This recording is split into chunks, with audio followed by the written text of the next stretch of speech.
Bismillahirrahmanirrahim. Assalamualaikum warahmatullahi wabarakatuh.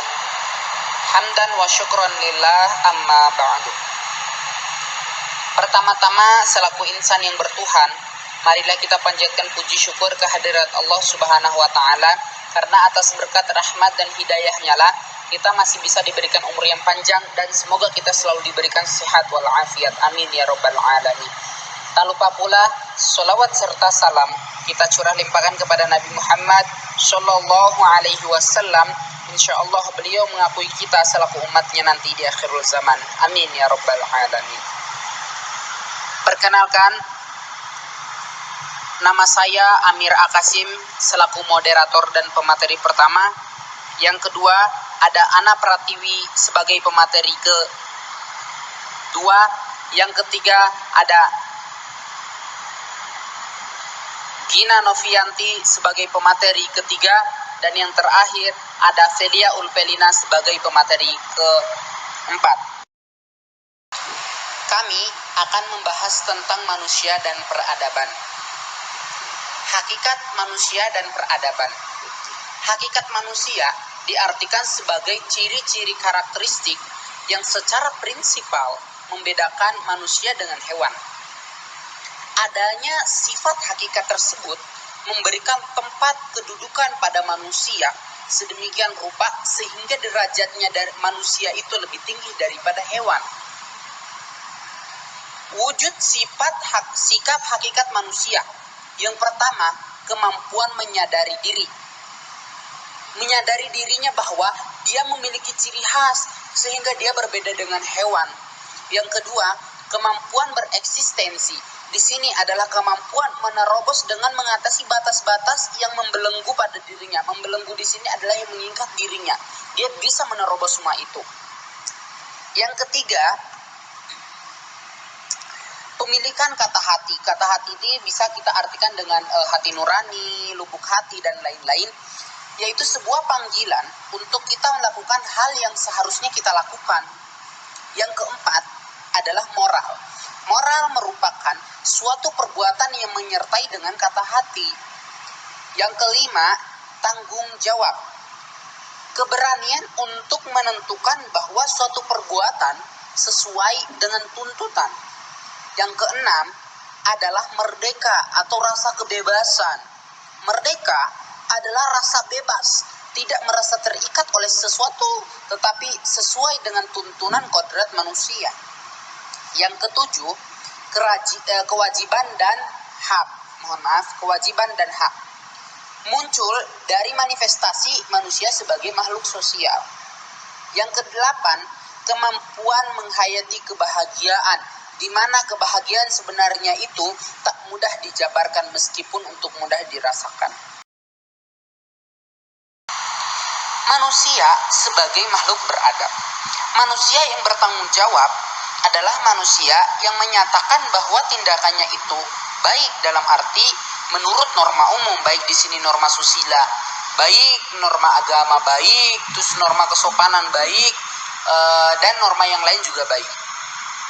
Untuk menjadi makhluk yang beradab, manusia senantiasa harus menjunjung tinggi aturan, norma, adat istiadat, ugeran, wejangan, atau nilai-nilai kehidupan yang ada di masyarakat yang diwujudkan dengan menaati berbagai peranata sosial atau aturan sosial, sehingga dalam kehidupan di masyarakat itu akan tercipta ketenangan, kenyamanan, ketentraman, dan kedamaian, sehingga di sini manusia akan hidup dengan tentram.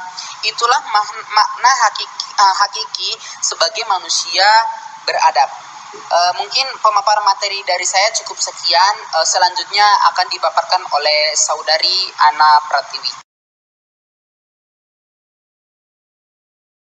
Selanjutnya saya akan membahas mengenai evolusi budaya.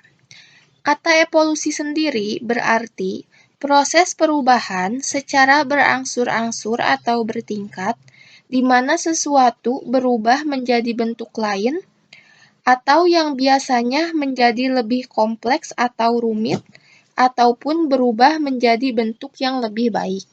Sedangkan kata budaya berarti suatu cara hidup yang berkembang dan dimiliki bersama oleh sebuah kelompok orang dan diwariskan dari generasi ke generasi. Jadi, evolusi budaya adalah teori evolusi perubahan sosial yang berjalan seiring waktu dengan perlahan-lahan dan secara bertahap.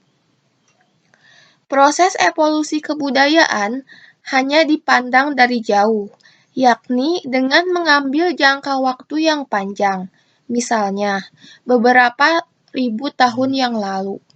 Maka, akan menampakkan perubahan-perubahan besar yang seolah menentukan arah dari sejarah perkembangan kebudayaan yang bersangkutan.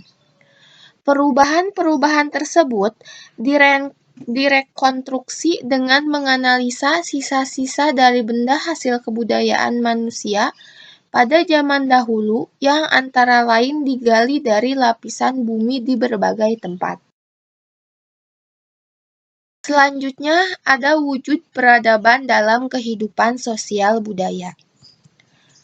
Peradaban di sini adalah wujud kebudayaan sebagai hasil kreativitas manusia, baik yang bersifat material berupa benda yang kasat mata dan dapat diraba seperti candi, rumah, mobil, bangunan, dan lainnya, maupun yang bersifat non-material seperti nilai, moral, norma, dan sebagainya. Berdasarkan uraian di samping, maka wujud peradaban dalam kehidupan sosial meliputi yang pertama ada nilai, kemudian yang kedua moral, yang ketiga norma, yang keempat etika, dan yang kelima estetika. Nah, yang pertama nilai. Nilai berarti mempertimbangkan untuk menentukan apakah sesuatu itu bermanfaat atau tidak. Kemudian yang kedua, moral. Moral adalah sesuatu ajaran tentang baik buruk yang diterima umum mengenai perbuatan, sikap, kewajiban, dan sebagainya. Yang ketiga ada norma. Norma adalah suatu aturan yang berlaku, bersifat mengikat. Norma diperlukan dalam menuntun sikap dan tingkah laku manusia dalam bermasyarakat. Yang keempat ada etika. Etika adalah ilmu tentang kebiasaan yang baik berupa perilaku. Yang kelima ada estetika. Estetika adalah ilmu yang mengkaji tentang sifat estetis suatu objek atau menelaah dan membahas aspek-aspek keindahan sesuatu mengenai rasa, sifat, norma, cara menanggapi, dan cara membandingkan dengan menggunakan perasaan. Nah, mungkin sekian materi yang dapat saya sampaikan. Selanjutnya akan dibahas oleh Gina Novianti. Langsung saja saya akan memaparkan materi tentang dinamika peradaban global. Peradaban bangsa Indonesia dimulai sejak masa kemahiran teknik atau zaman perundagian, atau tradisi tulang perunggu dan tradisi tuang besi. Meskipun saat itu masih zaman praaksara atau masa belum mengenal tulisan, namun telah mengenal teknologi terbatas dan sederhana dalam kehidupannya yang sudah mulai menetap di Indonesia. Penggunaan logam sudah mulai dikenal beberapa abad sebelum Masehi. Peradaban bangsa Indonesia semakin maju dan berkembang setelah datangnya pengaruh Hindu dan Buddha ke Indonesia. Pengaruh tulisan dari budaya Hindu-Buddha membawa dampak besar bagi peradaban Indonesia, yaitu saat memasuki masa mengenal bahasa dan tulisan. Kemampuan baca tulis masyarakat Indonesia lama-kelamaan berpengaruh dalam bidang kesusastraan, yaitu munculnya banyak kitab-kitab kuno. Peradaban bangsa semakin berkembang dengan masuknya pengaruh Islam dan masuknya peradaban bangsa Barat Eropa, termasuk pengaruh agama Kristen, Katolik. Dewasa ini, pengaruh peradaban global semakin kuat akibat kemajuan bidang komunikasi dan informasi.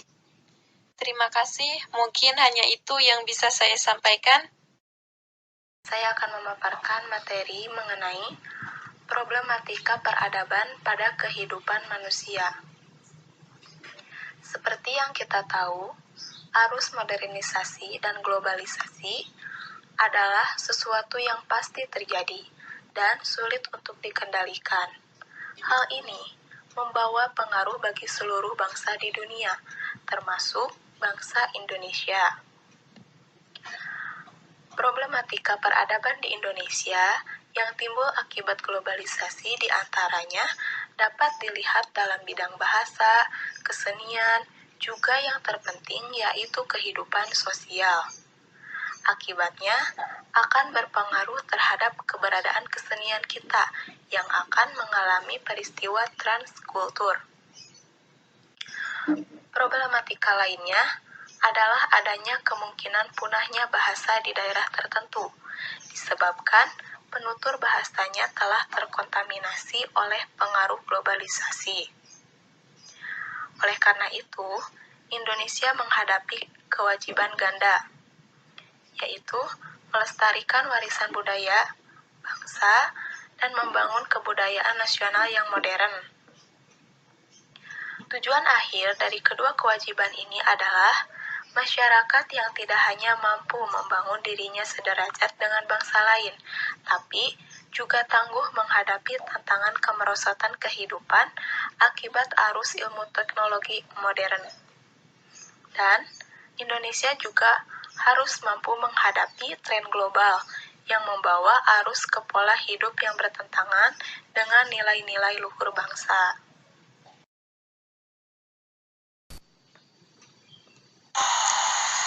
Demikian hasil presentasi dari kelompok kami tentang manusia dan peradaban. Apabila ada pertanyaan, dipersilahkan. Wassalamualaikum warahmatullahi wabarakatuh.